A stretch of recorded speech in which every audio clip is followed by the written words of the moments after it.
erittäin pirteää huomenta ja tervetuloa mun My Day-videon pariin.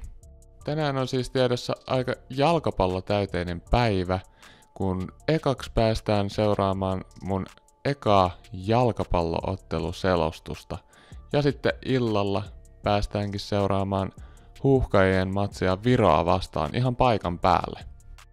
Mutta ihan ensiksi syödään hyvä aamupala, jotta jaksaa painaa niin sanotusti pitkää päivää.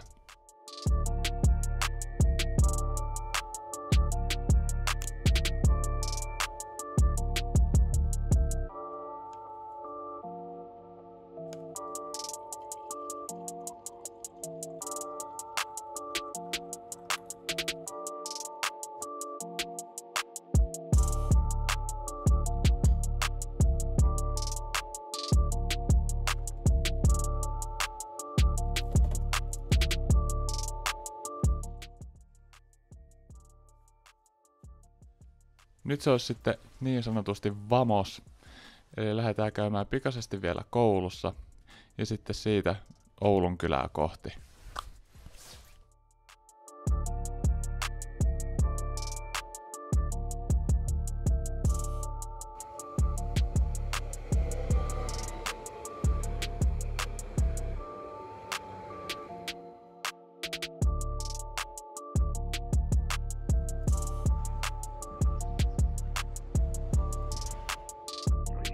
Joukkue tarvii ja Salmellakin vähän tämmönen erikoismies kyllä. Joo, toi on kyllä hyvä oikeastaan tietysti olla palve hänen.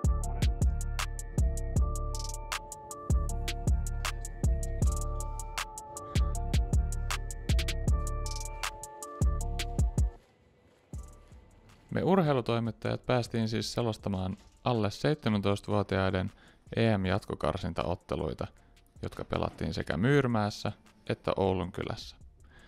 Ja tänään on sitten tiedossa Belgian ja Hollannin välinen kamppailu.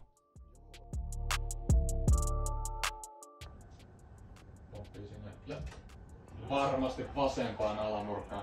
Tasoittaa tilanteeksi 2-2. 70. Ottelu päättyi 2-2 tasapeliin ja jäi tosi hyvä fiilis omasta selostuksesta.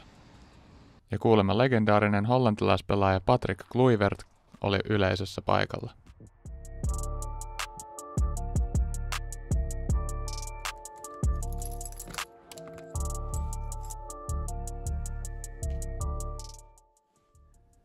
Seuraavaksi lähdin käymään kotona syömässä päivällistä ja vähän rentoutumassa.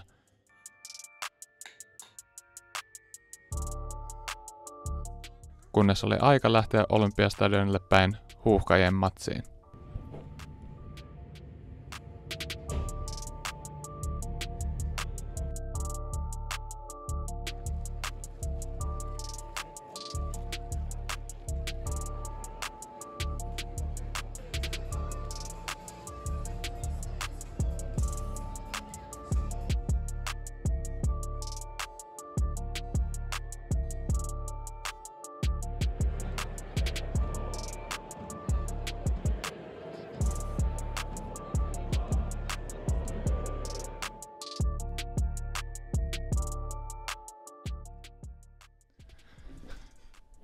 Ja näin ollaan saavuttu samalle sohvalle, mistä tää päivä alkoikin.